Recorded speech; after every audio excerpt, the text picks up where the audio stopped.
이 땅을 살아가면서 가장 중요한 것이 무엇이라고 여러분은 생각하고 있는가요? 이런 질문에 대해서 사람마다 자신이 처해 있는 환경에 따라서 다른 대답을 할 것입니다. 대학을 준비하는 학생들이라고 한다면은 공부라고 얘기할 것이고요. 운동선수에게는 프로 선수가 되어서 자신이 좋아하는 팀 혹은 선수와 함께 운동하는 것이라고 얘기할 수도 있을 것입니다. 톨스토이의 사람은 무엇으로 사는가라고 하는 책에서 한 왕의 이야기가 나옵니다.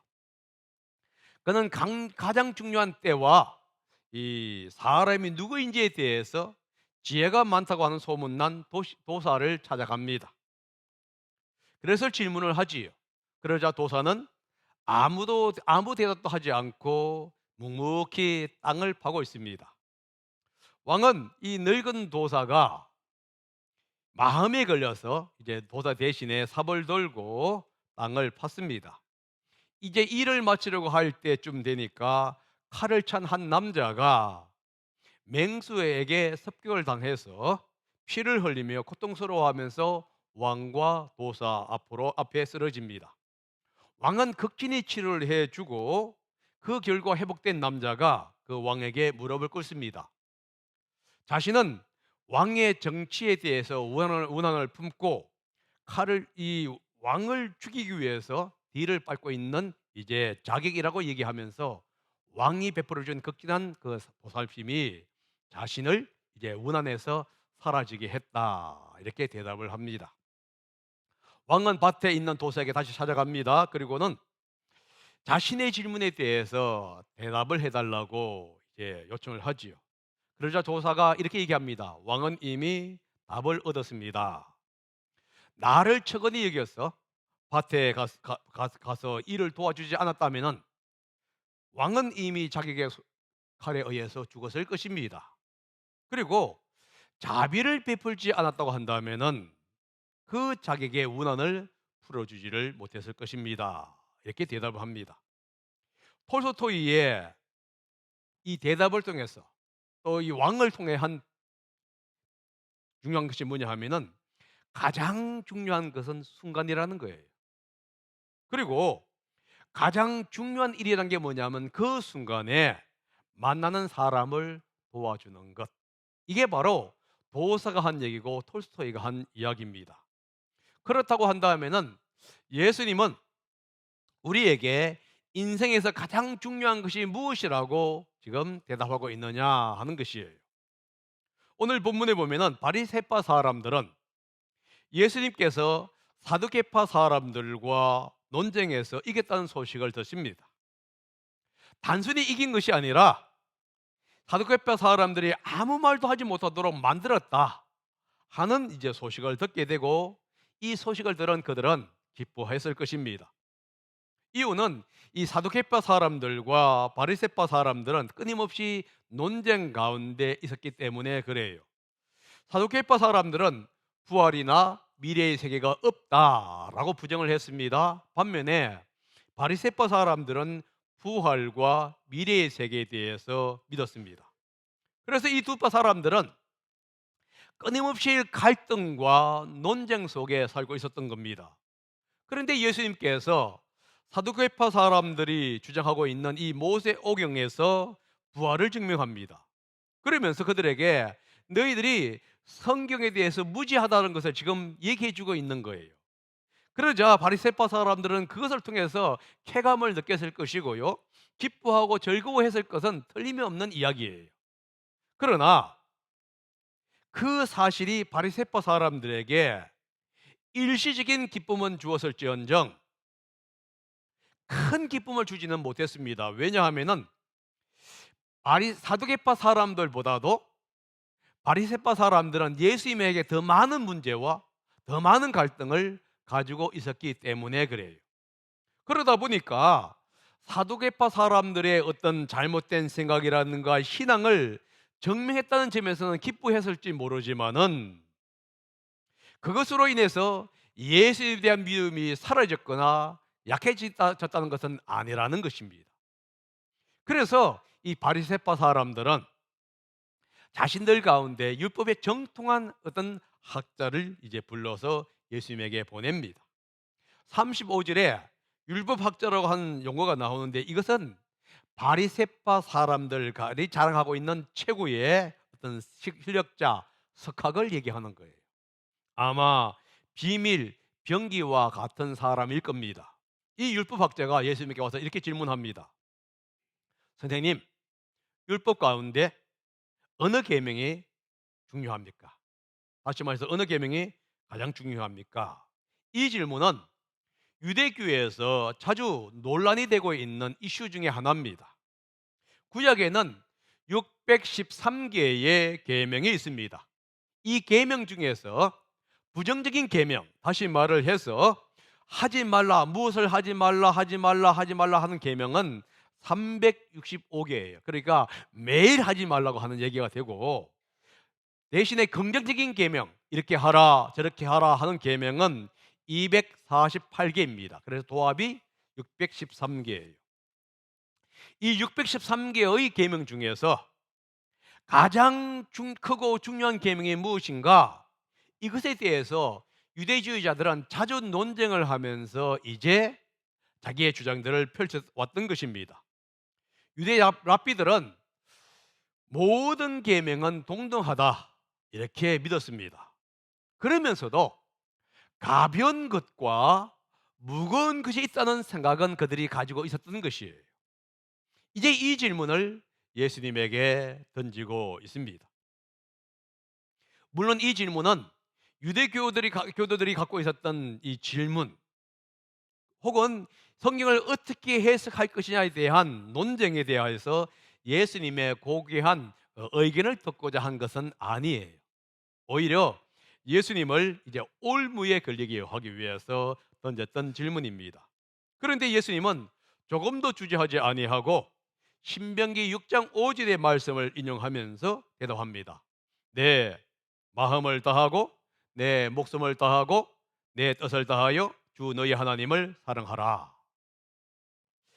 이 말씀, 예수님이 인용한 이 말씀은 구약 성경에서 쉐마로 알려진 하나님의 명령을 시작하던 첫 부분이라는 사실을 여러분 인식하셔야 합니다.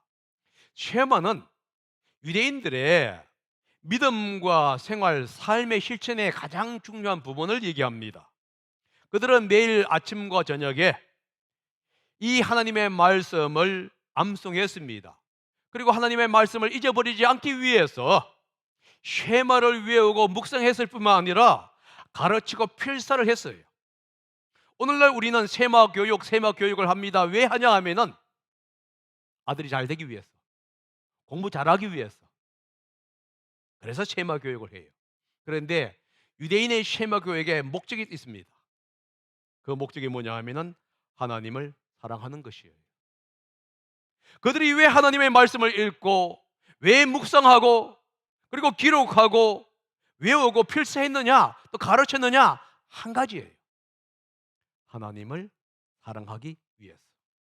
그 하나님을 평생 자신의 삶의 모든 것으로 모시기 위해서 그들은 그 일을 했던 거예요. 그런데 우리는 그 세마 교육을 이라는 용어를 사용하면서 본래의 본뜻은 사라지고 어떻게 하게 되면 공부 잘해서 내 자녀가 더욱더 좋은 인물이 될까, 돈 잡을까 하는 것으로 지금 바뀌어 버렸다 하는 거예요. 여러분, 쉐마에서, 그리고 율법에서, 성경에서 가장 큰 계명, 가장 중요한 계명이 무엇이라고 얘기하고 있습니까? 하나님을 사랑하는 것, 이렇게 얘기합니다. 그런데 여러분, 여기서 하나님을 사랑하는 것 단순히 이 얘기를 하고 있는 게 아니에요. 성경은 뭘 하고 있냐면은 주 너의 하나님을 사랑하는 것이라고 얘기합니다. 여기서 주 너의 하나님이라는 용어가 상당히 중요한 용어입니다. 주 하는 뜻은 뭐냐면 주님이라는 뜻이지요. 너의 하나님이라는 얘기가 뭐지요? 언약의 하나님이라는 뜻입니다. 그러니까 하나님은 사랑의 하나님이고 언약의 하나님인데, 이 주 너의 하나님이라는 뜻은 뭐냐 하면은 하나님의 사랑, 하나님의 언약을 받은 사람은 이란 뜻이에요. 그게 단순히 하나님을 사랑한다는 얘기가 아니에요. 누가 하나님을 사랑하냐 하면은 하나님의 사랑과 은혜를 받은 사람, 그래서 그 하나님을 주님이라고 인정하는 그 사람은 하나님을 사랑해야 한다 하는 이야기가 되는 거예요. 다시 말해서 하나님의 사랑을 받고 하나님을 주님으로 고백했다고 한다면은 그 사람은 마땅히 하나님을 사랑해야 하는 거예요. 사람은 자신에게 생명을 주고 자신을 사랑해 준 사람을 잊지 못합니다. 자녀들이 부모님이라든가 어머님의 은혜를 생각하면 할수록 눈물을 흘리고 가슴이 뜨거워지는 이유가 뭐냐 하면은 부모님이나 어머님께서 베풀어 준 그 사랑 때문에 그래요. 그래서 부모님, 어머님을 생각하고 어머님을 사랑하는 것이고 효도하는 거예요. 효도하면서도 열심히 하면서도 부족했다고 하는 이유가 뭐냐? 그 어머님이나 부모님의 그 사랑이 너무나 크기 때문이라는 것을 자신도 모르는 사이에 인정하기 때문에 그렇습니다.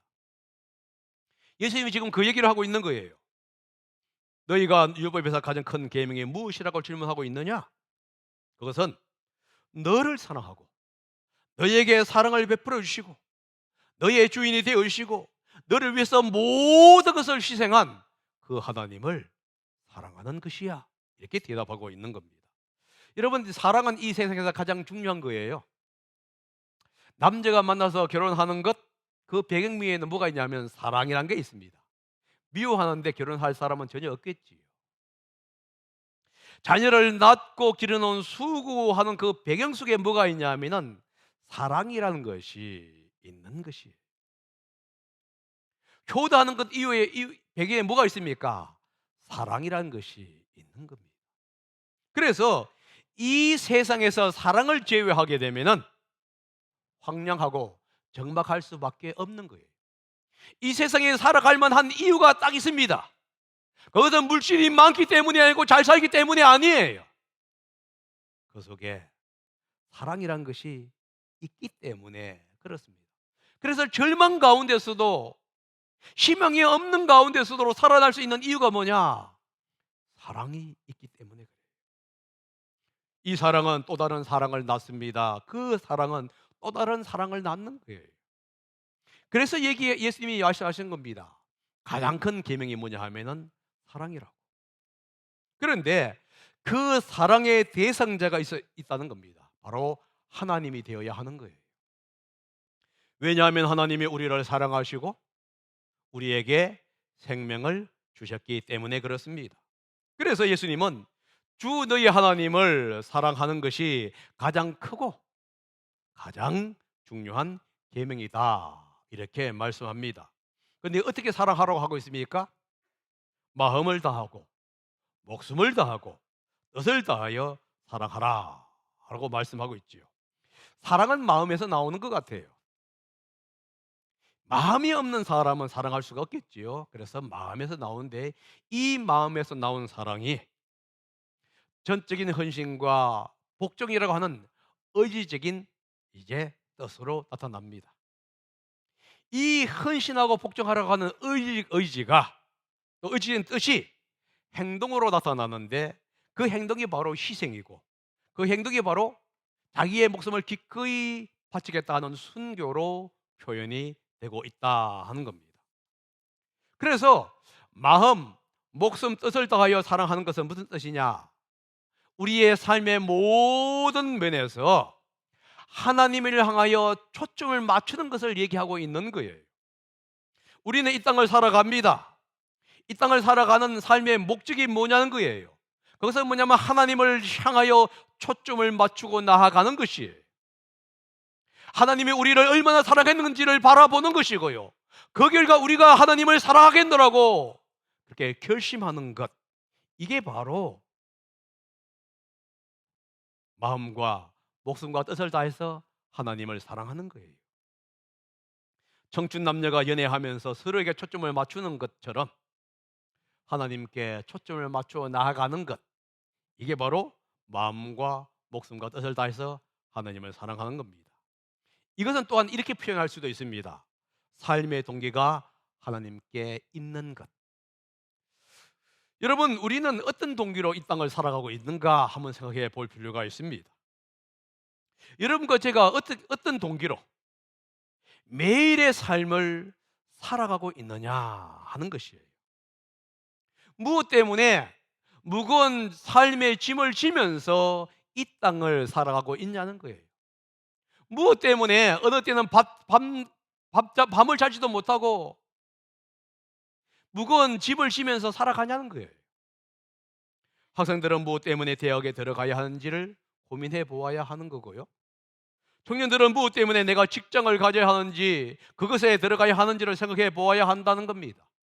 부모들은 무엇 때문에 자녀들이 공부를 잘하고 좋은 직장에 들어가야 하는지를 먼저 생각해 보아야 한다는 거예요. 우리는 이 동기가 없이 무조건 좋은 곳으로, 무조건 돈 잘 버는 곳으로, 무조건 평안한 곳으로 가라고 얘기합니다. 그것은 목숨과 마음과 뜻을 다해서 하나님을 사랑하는 태도가 아니라는 거예요. 무엇 때문이냐 이겁니다. 나는 무엇 때문에 현재 이 삶을 살아가고 있는가? 이것을 생각할 때 우리는 하나님에게 초점을 두고 있는지 아니면은 나에게 초점을 두고 있는지를 발견할 수가 있게 되는 것이지. 지금 그러한 생각을 하게 되면은 나를 위한 삶인지 아니면은 하나님을 위한 삶인지 우리는 발견할 수가 있는 거예요. 먼저 우리는 삶의 동기를 살펴보아야 합니다. 하나님을 위한 것, 하나님을 생각하는 것, 하나님께 초점을 맞추고 하나님 때문이라고 동기를 가지는 것, 이게 바로 마음과 목숨과 뜻을 다해서 하나님을 사랑하는 것이라고 성경은 이야기하고 있다는 겁니다. 분명한 것은 하나님도 그렇게 하고 있다는 거예요. 하나님은 우리를 그렇게 사랑하고 있고요, 그렇기 때문에 하나님은 우리에게 그렇게 요구하고 있는 겁니다. 하나님에게서는 우리 자신이, 내 자신이 모든 것이에요. 그래서 그분은 자신을 희생할 수가 있었던 것입니다. 자신의 독생자를 이 땅에 보내줄 수가 있었던 것이에요. 그래서 가장 큰 계명은 뭐냐? 하나님을 사랑하는 겁니다. 마음을 다하고 목숨을 다하고 뜻을 다해서 하나님을 사랑하는 것, 이게 바로 가장 큰 계명이고 가장 큰 인생의 중요한 것이다. 지금 이렇게 얘기하고 있습니다. 여러분, 그래서 예수님은 얘기하는 겁니다. 너희를 사랑하고 너희를 위해서 죽임 당하신 그 하나님을 너희가 항상 초점을 맞추면서 살아가라. 모든 삶의 동기가 그분에게 맞춰지도록 하라. 이렇게 지금 명령하고 있는 겁니다. 그러면서 이 하나님의 사랑은 사람 사랑, 이웃 사랑으로 표현될 때에 완성이 된다고 말씀하고 있지요. 39절입니다. 한번 읽어봅니다. 시작. 둘째 계명도 이것과 같은데 내 이웃을 내 몸과 같이 사랑하여라 한 것이다. 여기서 둘째 계명도 이것과 같은데 라고 얘기합니다. 중요한 게 뭐냐면 이것과 같은데 라고 하는 용어예요. 이것은 무슨 자면은 첫 번째와 질적인 상태 혹은 가치가 같다, 이런 의미예요. 다시 말해서 첫 번째와 같이 크고 중요하다. 그러니까 첫 번째와 같이 가치라든가 힘이라든가 중요성이 차이가 있는 게 아니라 동등하다 하는 의미 속에서 이 용어가 사용이 됐다는 사실을 여러분 기억하셔야 합니다. 마음과 목숨과 뜻을 다하여 하나님을 사랑하는 것이 크고 중요한 계명인 것처럼 내 이웃을 내 몸과 같이 사랑하는 것, 이것이 가장 크고 가장 중요한 계명이다. 지금 이렇게 말씀하고 있는 것이지요. 우리는 여기서 하나님의 사랑이 사람 사랑, 이웃 사랑과 분리되지 않는다는 것을 알 수가 있습니다. 하나님을 사랑한다고 고백하는 사람은 반드시 이웃을 사랑해야만 한다는 거예요. 이웃을 사랑하지 아니하면서 하나님을 사랑한다는 그 고백은 잘못된 고백이고 맞지 않다. 이 의미 속에서 뭐라고 있냐면은 둘째 계명도 이것과 같다 이렇게 표현하고 있습니다.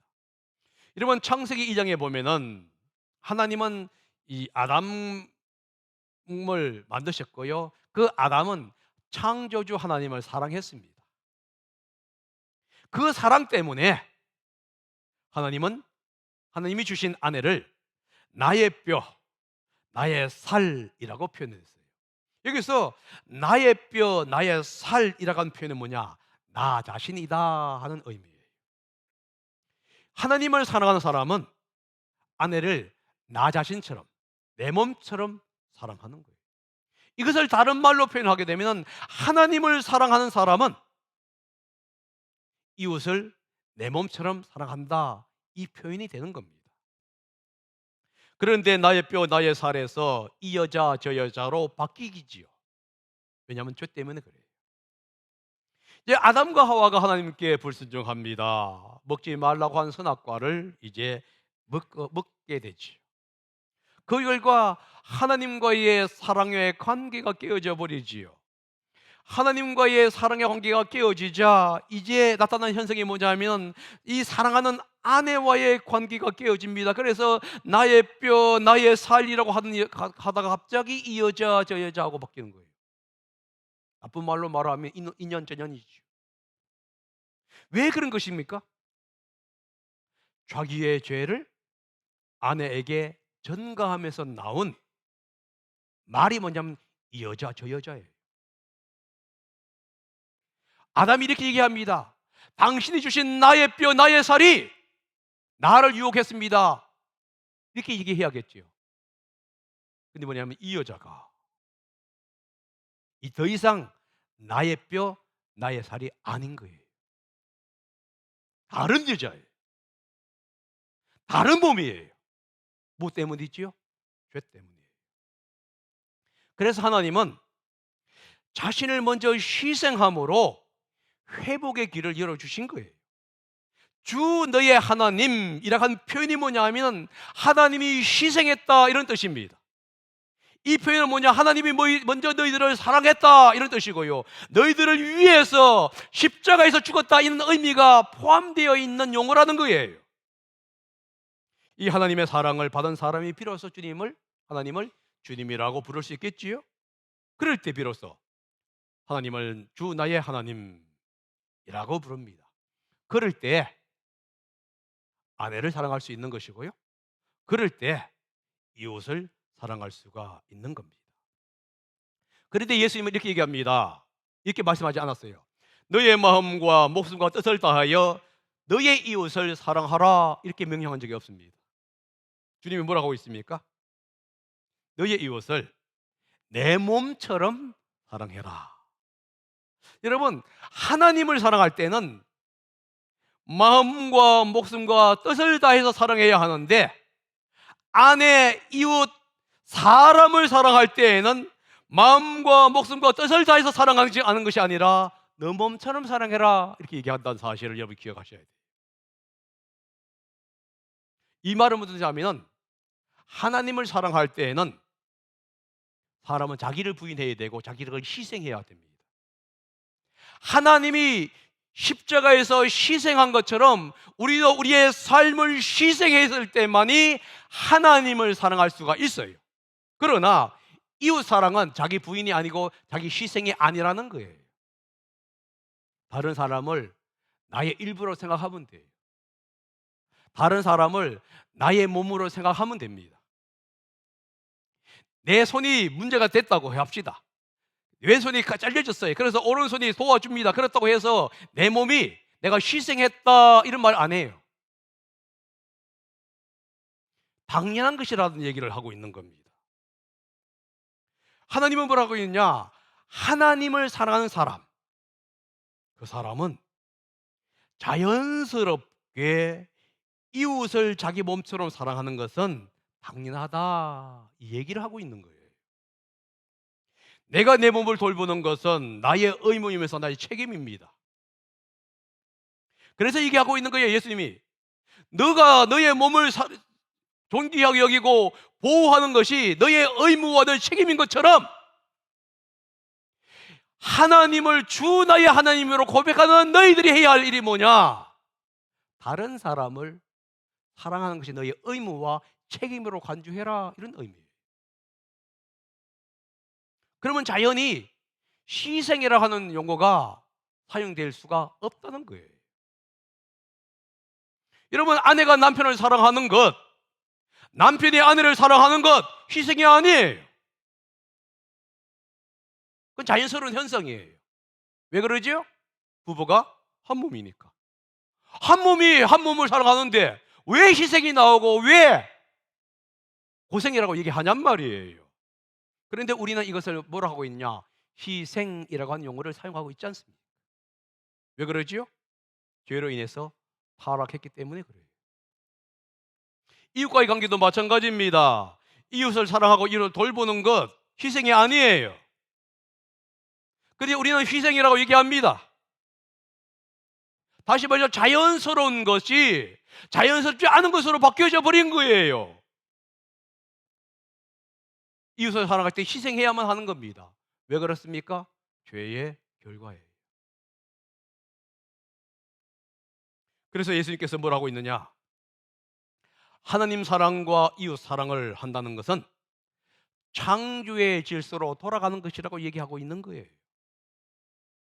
하나님 사랑과 사람 사랑은 창조의 질서로 돌아가는 겁니다.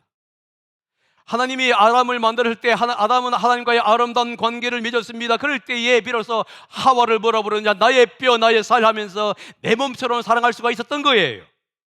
이제 주님께서 뭐라고 하고 있느냐? 내가 너의 주가 되었지 않았느냐? 내가 너를 위해서 희생하지 않았냐는 거예요. 여러분, 이제는 창조의 질서로 돌아가라. 하나님을 사랑하고 이웃을 사랑하는 그 질서로 돌아가라. 이렇게 지금 명령하고 있는 겁니다. 여러분, 이렇게 창조의 질서로 돌아갈 수 있는 방법은 하나님과의 회복이 이루어지지 않으면 불가능한 거예요. 우리에게는 그런 것이 없습니다. 이미 타락한 이후에 우리 마음속에 사랑이 없어요. 그래서 이 마음속에 하나님의 사랑으로 부어져야만이 비로소 다른 사람을 내 몸으로 사랑할 수가 있는 거예요. 다시 말해서 하나님의 사랑을 경험할 때에 사람에 대한 사랑이 실천될 수가 있다는 겁니다. 그런 면에서 하나님의 사랑이 사람에게 넘어갑니다. 그러나 또한 이렇게 볼 수 있습니다. 사람 사랑이 하나님 사랑을 완성한다는 거예요.